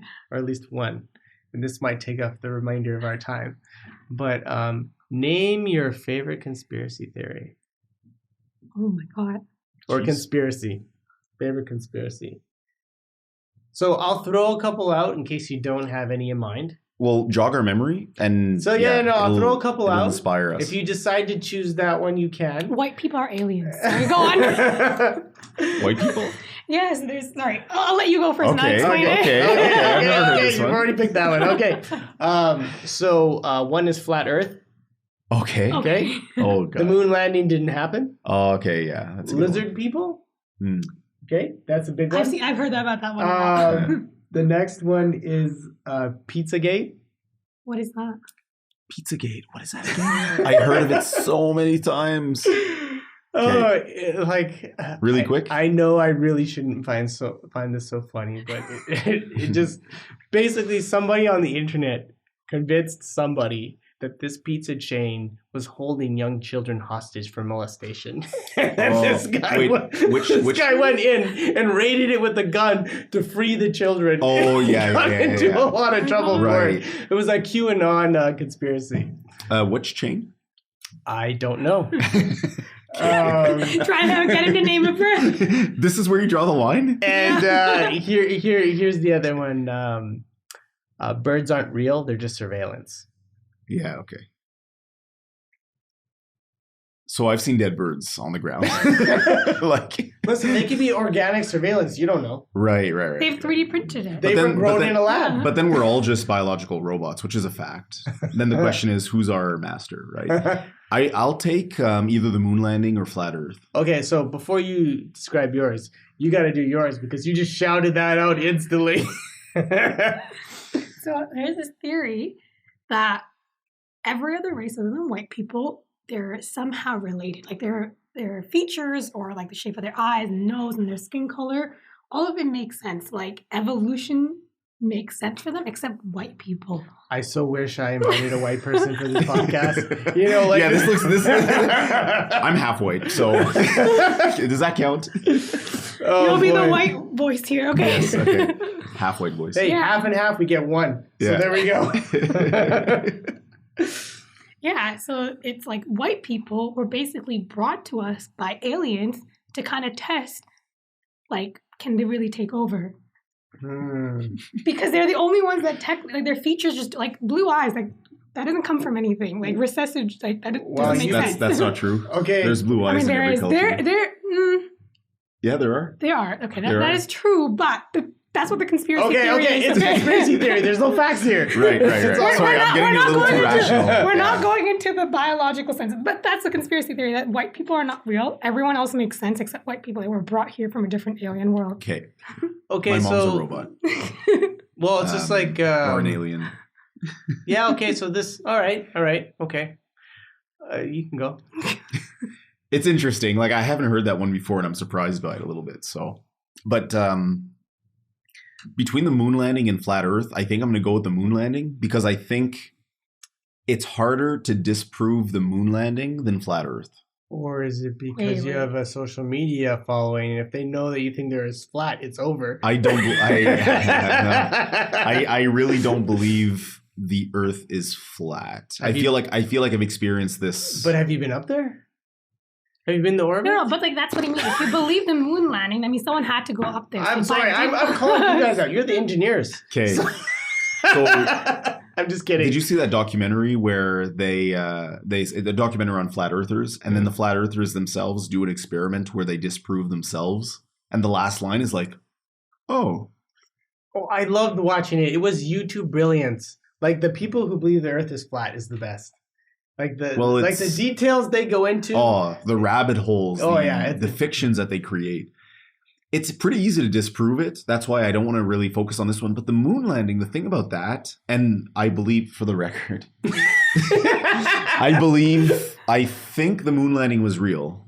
But at the same time, you think the moon landing was? Well, that's the thing, right? Like, here, let me just lay out my reasoning. So, between the two, it's harder to disprove. It's easier to disprove that, I guess I should say, because it's like, all we have are the videos that they took up there, right? We saw a rocket, a bunch of people videoed a rocket going up. But look at our Hollywood industry, right? Our ability to create fictions that are, I would say, super believable nowadays. Granted, it was 69 back then, I think. I don't see it as improbable that we could pull the wool over the eyes of the entire population. Yeah, on something like that. Here's the thing, like, they had to fake it. The Russians were beating them on all the milestones. They had no choice. That's a good argument, that instead of actually doing it, what's more cost effective? Like, I've been in... Anyways, there's like stuff about the US where everything is based on sort of their defense. Like a lot of the decisions to make policy-wise, all this stuff. Of course. And so like the thing is to let National security. To let the Russians win, oh man, that would be terrible. But at the same time, they probably would have got a bigger defense budget for like the next 20 years. And here's the other thing, guys. Like, do you remember the state of computers in 1969? Less than an iPhone. I wasn't born then. Million times less. Hundreds, thousands of times bigger. Okay, let's just start with that. And you're like, it's hard. You think it's either it's an incredible feat of human ingenuity, or it's like, is that possible to land people on the moon in 1969? I actually appreciate it more if it was a scam than if it was actually done. Yeah, either way, because to be able to convince the human entire ingenuity world yes. that it didn't happen for that long. Yes, there's ingenuity in that. There's meticulous planning. There's everything that's great about humans as well. Think about it. That is probably like the biggest con. Well, there's another con in history, but I don't want to bring it up because it's probably a bad idea. But outside of this... I don't even know what you're talking about. I don't think you want to say it. No, I can't. But anyways, but like in terms of a modern con, right? In the last 100 years, that one is amazing. Like the idea that they could have convinced the entire world to believe it, to me, is more impressive. When you think about what it takes to convince anybody today of anything, let alone what at that time was 3 billion people on the planet to all believe one thing, and to hold on to it. That is impressive by definition. Like I think that's impressive. So do you believe we landed on the moon? Do you believe that? We landed on the moon. Yeah, I do believe that. Sure. Sure. Why not? I look at things through the lens of probabilities. There's a high likelihood that we did, because the main argument against it is it would be hard to keep this kind of thing a secret for so long. Yeah, that's one of the main arguments. But that's the whole thing. That's why we have the conspiracy, because of all the leaks. Too many people would have known. But I'm saying it is known. I'm saying is they missed. Okay, I'm not saying this. So it sounds like you are. But what I'm saying is very important footage went missing, right? There's certain clips of the flag, waving like it's in the air. And Vibrations on the lunar surface. The amount of fake moon rocks that have been discovered that were gifted to certain nations. Like there's so much. No stars in any of the video, right? But that's been chalked up to an exposure. There's so much circumstantial evidence. Like this would not hold up in a court of law. Like right now, with it, like if Amber what's her face had this type of like backing right now, she would have won that court case with this circumstantial evidence. I'm just simply saying like it would not hold up in a court of law, and maybe it's an interesting one for sure. Yeah, I mean, what I like to think about is the simulation theory, right? And one thing that we talk about is like, if we are in a simulation, not a simulation, why haven't we found aliens? Maybe we're the first advanced civilization. Maybe they all didn't get through the great filter. Or they're too spread apart. Or they're not happening. They're not emerging on the same timelines. But there's another idea. What's that? And it fits all our mythology. Okay. And the thing is, if you think in terms of creationism, and if we create an AI, an intelligent person would put an AI in a sandbox. And if you put it, you know what I mean by a sandbox? Yeah. A dev environment. Yes. Yeah. Can't get out. Yeah. There's no internet access for you. You can't turn racist instantly. So I'm talking about the AI systems, right? Yeah. I get the reference. I'm talking about the AI systems, right? That Microsoft created and that Facebook created. They went racist because of the data that they were fed. Yeah. They like, hey, let's put them on Twitter and see what happens. They all became racist. It basically held up a mirror to humanity. Yes. So like realistically, I read this book, The Last Invention. Because I have the same fear as the other person we mentioned here about AI. And so the thing is, if you're responsible, you would only build them in sandboxes. Okay. Right? They'd have zero internet access. They would only get the data you feed them. That's why I see where you're going with this. That's why we have no link to other data sources. And so the thing is like, if I was creating a new species that innately was violent because like the second generation murdered their brother, allegedly, I would say it would probably be a good idea to have them isolated and let them develop in a sandbox and see what happens before releasing them out into the wild. And so the whole thing is like, if you believe that we can create a sentient being like AI, and it seems like there's a lot of plausibility for that, there's more people pro it than against it in terms of how you're able to do it technically. It's really just we haven't figured out the brain yet. And so, like, if you're thinking of it in that terms, and you're thinking in terms of the creator, which would be the coder or whoever, and decided to create biological meat in a round sphere, and just, see what it would do, and see how it would evolve, and if their time scale is different, that is another possibility. But we don't like that. We don't like that answer. Well, I don't mind, to be honest. Like most people don't like the idea of that, because the thing is, then it's no different than believing in some kind of God or religion or whatever. But the difference is that your science experiment, instead of some noble, I get to go to this zone or this zone. For anyone to have any kind of certainty about the vastness of the universe and our place in it, I don't know. I think they're underestimating. Our brain is this big, right? Smaller is better, apparently. And we can only. What if you had a brain the size of the Earth, right? What could that do? That would be our God automatically. Well, it's so interesting to think about, like the neural networks. But like, how much of the brain would you really use at that point? Because you can't use all of your brain at once. But even like the neural networks of nature on the planet, is insane. Yeah, there's like fungi, right, that span hundreds of kilometers. But to your question. Who says the brain is even on a biological substrate at that point? You can run 1,000,000 times faster on silicon, right? But the smallest chips work the best. Sure, but it could be a collection. We had rooms full of computers before, so I'm just saying, like, the size of your brain is. No, but it could be like a Pentium. Anyways, like an i9, right? It's multi-core, so it's like a bunch of small processors, but they're latticed together, right? I'm just saying, like, let's abstract intelligence up. Let's scale it up 1 trillion times. What do you get? Something that we can't even understand. Something that we couldn't fathom. So it's like, I don't know, we're just here for the ride. We don't know what's going on. I'm just simply saying, like, if you're thinking in terms of the simulation theory that, you're going to wake up out of the matrix into the next level, the next level, the next level. Sure, that's one possibility. But because we don't have any certainty of anything, and all we have is historical...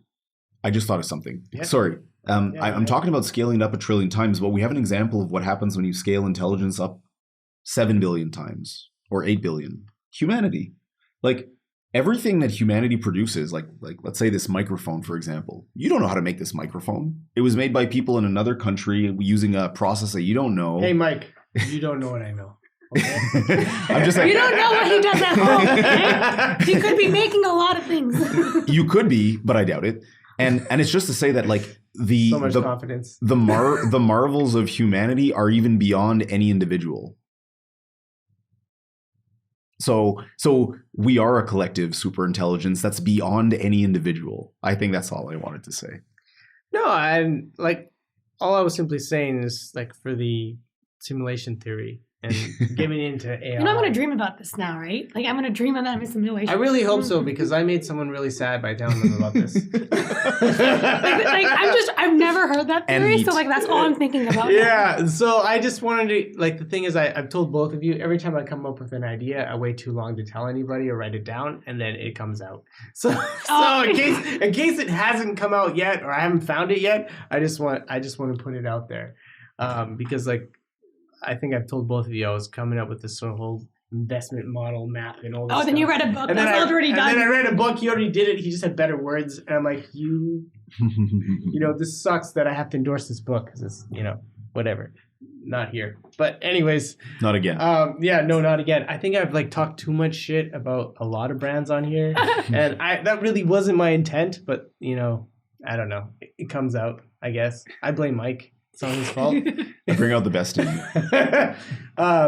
But yeah, no, I mean, the simulation theory is very interesting to me and AI in general, because I'm still on the fence.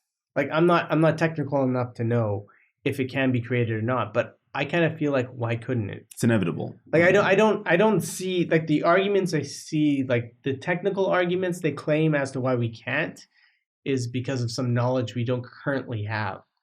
Yeah. But it isn't clear that which is naive. We've been saying that since the beginning of time, right? Yeah. But it's not clear that knowledge is not attainable. But what I really would be concerned about if we have sort of the algorithm issue with social media is if we create something that's not 100% fully intelligent yet, and we put in these certain parameters for it to operate and act. Happening already, my friend. Oh, of course it is. Facebook. Yeah. I mean, there's numerous examples, but like there are algorithms that govern our lives.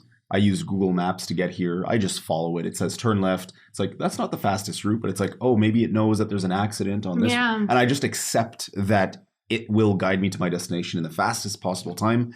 Algorithms are running our lives. I don't even know how we got around before. I mean, I get lost in both ways, but still. Well, you know what? That's an interesting point. It's an interesting point is algorithms take over more and more decision-making for us in very tight verticals. We're like shutting off the parts of our brain that used to be responsible for navigation, for example. I think I'm a pretty good navigator naturally, but I am getting worse over time because I rely on Google Maps. Wow, many sitcoms went into my head just now when you just said I'm a good navigator. Just ask for directions. I would not accept that. I was going to say I'm not a good navigator, but I feel like my muscle memory will take me places. Your muscle memory. Your intuition. Yeah, like my intuition. Like if someone's like in Alberta, because everything's like numbers and not letters, which is better. You can have more numbers than letters. Letters like they end at 26. But it makes sense. Like names doesn't make sense. Numbers make sense. They go up one. Try going to Mexico. Every city names all the streets the same. It's like Aristotle Ave, like everywhere. It's like, fuck. Yeah, that sucks. But numbers do make sense. But it's a heartless world. Like every country I've been in, I've been lost. Every single one. I'm not surprised by that statement at all. And yeah, no. I've seen you try to call an Uber and you pick it tells you where your location is, yet you pick the wrong spot. And I'm like, I don't even know how you pick a spot. Like, honestly, Bro. I just like, it doesn't know. Bro, and then give I'm me a like, I call gotta next time. put the pin. I'm like, oh, I've seen him do it. It's like so. One time. You saw one time. That's all I needed to see, okay? On the one, I extrapolated that for all the times, The okay? one time that data point was valid. So Yeah. But I will tell you this. I can get home at 3 a.m. call every time. I don't know how I arrive home. I don't know how it happens. That I have I'm like a bird. It's part of the simulation. It's coded in. Yeah. It's coded in. You need to get home. It's 100% coded in. So, okay. Your player. So we finalized on white people are aliens. The moon landing didn't happen. And I'm thinking birds aren't real. And... Have you seen that Black Mirror episode where all the bees are government surveillance bees? Yes. And they can kill you. But, Yeah, hey, and they have like other purposes. They pollinate like the plants. That's why we don't have to save the earth. Like, come on, man. Like all the time, all about this ESG stuff. Like we can fix We it. just put more bees in the world. So I guess the next thing is, anyone have any cool trips planned coming up? Colombia 2023. Oh. Yeah, really? Where? I'm saying that because we've been talking about this for a couple of years. No, but we should. I try to go out every winter to ski somewhere out west. If you guys want to come. Well, she's from the AB. Yeah, but I don't ski. You can always learn. Can you take it up? It's fun. I could, yeah. Or snowboarding? Yeah, I tried once. Sure. My best story is I didn't know the ski lift doesn't take you back down, okay? You thought it was a merry-go-round. Yeah. I thought you could sit on it. You could take you back down. No. You have to get up at the top. You have to slide. So I went off at the top one, like the Black Diamond. Yeah. Oh And I'm like, I don't know how to stop or I don't know how to go. There's trees everywhere. Which mountain? Was this in Banff? Yeah, somewhere in Bath. Oh Yeah. my Oh, God. It was so bad. And then I just thought okay, if I can't stop, there's a bunch of snow. Let me just go into it. No, you don't do that. Because I literally, my skis came off and I flew and then my shirt came up. So I felt the burn from the snow when I was sliding down. Yeah. So you need a bit of practice, but look. I went on the magic carpet after for the whole day and it was great. I did, I've done Vernon. That'd be the last place I went. And that's in British Columbia. That's BC, yeah. Yeah.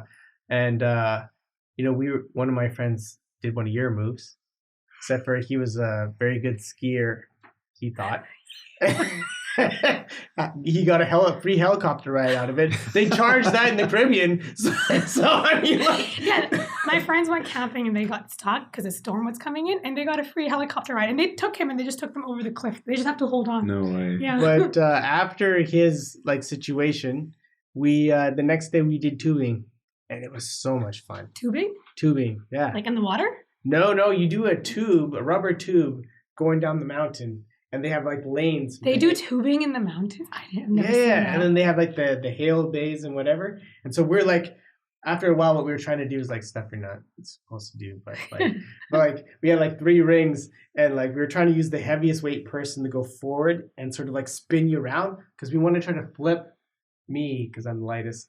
Off the side to sort of jump the hail bay. So that was some of the stuff we were doing. But yeah, no, it was fun. It was a lot of fun. The tubing is when you need a day off.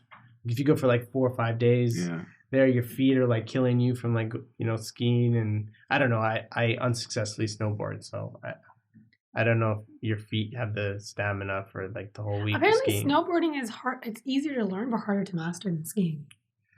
I mean, your feet are tied to a single plank. Yeah. So It's very painful. If you don't like that. pain, you shouldn't do it. Yeah. Although I would Falling say your ass the injuries I have sustained have been worse on skiing because as soon as those Oh yeah. crosses, Oh, yeah. I've had a bad one. My knee got messed Yeah. up. But that was my answer. Where are you guys going in the next year? I actually just went on 2 trips. I went to New York for 10 days, and then I went to Cabo for another 7 days. So, Cool. So you had delicious New York pizza, and then you had unlimited tacos for how many days? yeah, but here's the thing. I'm a vegetarian. Oh, shit. Okay? Sorry, I keep forgetting. And when you go to Mexico, and I was trying to ask them doesn't for work. tacos, they're like vegetarian tacos. That's not taco. And I'm like, okay, I want the American version of your taco. And they're like, that doesn't exist here. That So sucks. technically, couldn't have any tacos because all of them had meat in it. So when I lived in Mexico City, for exchanges there, India loves that place. They always have like a huge group of Indian students that go there. Because there's a lot of cultural similarities, and it's really easy to live there, except for the food. And so there are Indian like spots that are like in Mexico City that they all go to, or they cook at home, and they have like certain like restaurants that they go to. But yeah, I totally forgot about the vegetarian thing. Yeah, that's not a Mexico thing. Yeah. Yeah, I mean, a lot of people don't even know like the taco is not even Mexican. That's Middle Eastern. Really? Yes, because did you not notice it looks like kebab? Or not kebab, shawarma? I mean, it's a half, I mean... No, it was... It's a remix of the... No, it was imported because there was massive immigration there for that in the past. Everything's derivative. Yeah. For sure. No, I'm just saying like that's like, not... isn't like pizza Chinese? Like it's not Italian? Whoa, no, you're thinking about pasta. Guys, Oh, they're just iterating. Don't They're not even mess with the innovating. pizza. Sorry. Okay, that's not pizza. Sorry that's to not cheese Italians there. out there. No, but the pasta thing, yeah, because like when I was there, they had like you could have the regular flour noodles and all that stuff, but like when you go to a lot of places, it's all rice. The dumplings made out of rice. The noodles are made out of rice. It's like it's all rice. Like they're the pasta versions. It's all rice over there. Here, when we have it here in Canada, it's kind of like a novelty. It's like, hey, by the way, you could get rice noodles. Wow. That's right. That's less fat to your gut. Because Monsanto didn't sponsor this. Nope, just kidding. Taking that back. We're going to have to cut that. Shit, I did it again. Oh, my God. This is not publishable on YouTube. Probably not. But you know what? That's the beauty is that I focus on Spotify. You know, you're allowed to have a free voice, talk all kinds of shit there. And, you know, realistically, you know, like, you can't really sue me because I don't have anything. I mean, technically they still can. You'll just have less of nothing. Hey, nothing of nothing is still nothing. That's true. But I could be like every other YouTuber. So next trip, for me, it might be Greece. Where in Greece? Like which island? So next weekend, I'm doing the trifecta Spartan race. Yes. 3 Spartan races over 2 days. Okay, no, tell him the reason why you want to do it. As you know, or as you may not know, Mike, I'm what you call a shit talker. If this episode hasn't been anything. And it's not just about big brands, but I feel as though my nieces and nephews, etc., they really need to know that, you know, iPad is not life. And you gotta show the example. In other words, I'm going to go out there, I'm going to race a lot, and then I'm going to be like, what are you doing with your life? And that's just kind of what it's you literally want to shit talk to your niece and nephews. You know what? I'm just kidding. I'm not really going to do that. He's not really kidding. He's going to do it. He's going to do it. Totally but yes, no. My niece, she you know, she used to watch the Spartan Races show with me. So when they used to have it on, I think Fox or something like that, and they used to do like the competitions for it. So she used to watch it with me. So I wanted to go do it, and then I'll send it to her, and then I'll be like, "Hey, so when are you gonna do yours?" And that'll be the extent of it. And then we'll talk about metrics later. No, I'm just kidding. My metrics are not going to be good. I'm very worried about next week. Hey man, as long as you finish. That's Good the important luck. part. Yeah. I hope I survive. It's only the big one. That's the one that matters. Yeah, well, I mixed up the dates. So it's not the 5 and 10 the first day. It's the 21 the first day, and then it's the 10 and 5 the second day. Oh. So I don't know. But I'm doing this really just to do the Greece. I want to do the Greece one in Sparta because so you can get your name. Of course. They give you a little plaque, all that stuff. But I think the ultimate way of like signing off on this before my body gives out is that I accomplish it in Sparta, in Greece. The Spartan race. Yeah. Nice. And I've been to Greece before. I love it there. It's great. It's nice. Great weather. I love gyros. Sorry. It's, you know, it could be vegetarian gyros. I never heard of that. I've never heard of a vegetarian gyro. I was trying to throw you a bone here. Actually, I've tried. That's what I'm saying. That's how I know it doesn't exist. It's pita and pineapple. That's and black olives. And potatoes. Oh yeah. No French fries. French fries. Yeah. Yeah. with applesauce, maybe. Potato sauce? No, I did Greece many years ago, so I was just thinking that I will definitely like Sparta, but I also like that movie. So to be able to go there and do that competition, I think would be a lot of fun. Classic. And then maybe I'll meet Mike in Colombia. We'll see what happens. We will. You're free to join. I'm down. So I think with that, we can kind of end it. Is there anything you guys want to shout out? I've already shit talked so many brands on here. Maybe you shouldn't. I was just going to say, I'm not plugging anymore. But if you want to tell anybody where to, I know you guys have already done episodes with me and before, but if there's any social media handles or anything that you want people to follow, that stuff, or upcoming podcasts potentially that are releasing, this is the time to do it. Mike?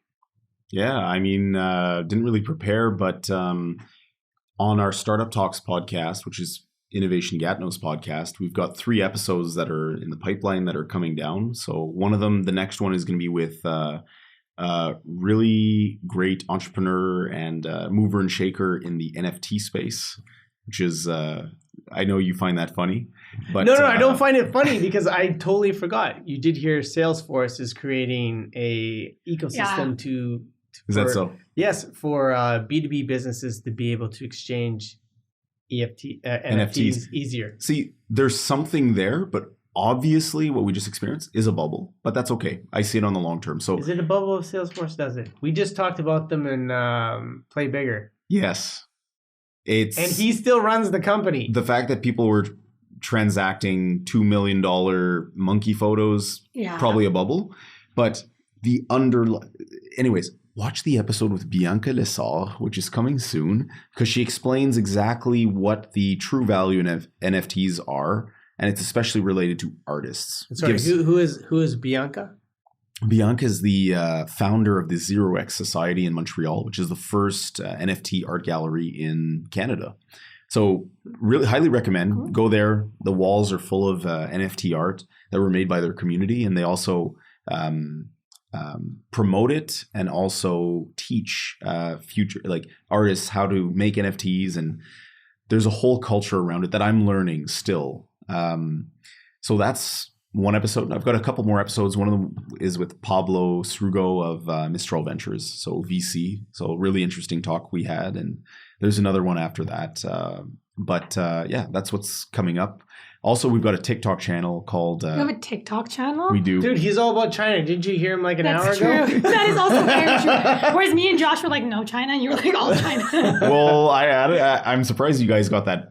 But TikTok is an awesome channel, by the way, if you don't mind wasting your time for 6 hours. The thing is, you don't have a choice. Once you're on there, I know. You can't get off. Has it happened to you? That I can't get off? Yeah. Yeah, I have to I've deleted TikTok. You deleted it multiple times? Multiple times, but it's gone now. Same thing with Snapchat. I have to get rid of the addiction. You have an addictive personality. I have a very addictive personality. I have to get rid of the source. Yeah, so I'll finish on that. Our TikTok handle is @launchportal, and you can find videos about how to build startups and an RV venture that we're doing to show people how to make a business from scratch. So that's fun. Oh, cool. I'm definitely going to check that out. That is so cool. Why don't you make me go first? I don't have anything cool like that to plug, but you can find us on LinkedIn and Twitter. We don't really post much, but I'm trying to post more. Maybe I'll create a TikTok channel eventually. But you can find us at just Maple Leaf Angels. Well, I mean, the other thing about the podcast community is that it doesn't matter how many episodes you do with how many different people. And now you've met Mike, and now you guys can do your own episode together. It's true. Okay. And, after you've gone through his portfolio, and if something happens there, you can 27 do companies, right? 2-3 different plugs. Some of them are trying to raise, one of them is trying to raise 1.5 million right now. So I got to ask this. What's the valuation? I couldn't tell you. Oh, we didn't even get the valuation. I know. Friends. Yeah, no. But I mean, then we're going to be here for another 3 hours. Yeah. No. Let's chat. Yeah, we'll chat. We've got some interesting startups, I think. Definitely chat. Always looking for more ecosystem partners. Yeah. Okay, so not to put you on the spot, so I guess what I'm hearing is there's going to be a podcast episode with Mike and V coming up here soon. We'll see. We'll see. Anyways, I just want to thank. As long as Mike does all the talking, I'm okay with that. I can't be doing all the talking. Come on. Yes, thank you guys. Thank both of you for coming.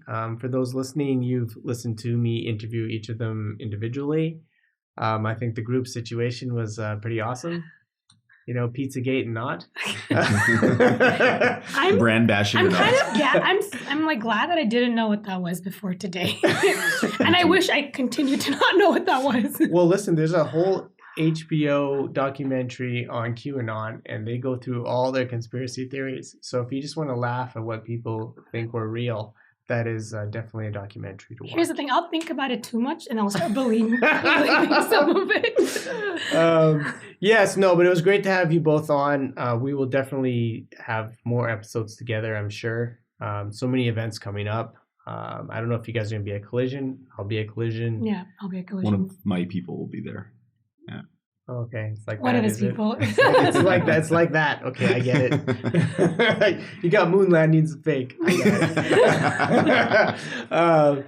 And I'll also be at Startup Fest in Montreal as well. Since you're in the Quebec ecosystem, maybe we'll see you out there. Yeah. And with that, I think thanks for having us on. Thank you for having us, Josh. All right. You can find information about the Candid Capital podcast on the website, LinkedIn, and Twitter. Episodes can be found on Spotify and other podcast platforms. A quick reminder that this is infotainment and is not intended to be professional advice, malicious, or hateful. The views, information, or opinions expressed during the podcast are solely those of the individuals involved and do not represent those of employers, partners, and their subsequent connected private and public associations or organizations. We candid, I hope you understand it. Your business growth, we planned it, yeah. This ain't for sure, we stamped it, yeah. No FOMO, everyone come join, no solo. This all factual. From me to you, this Candid Capital.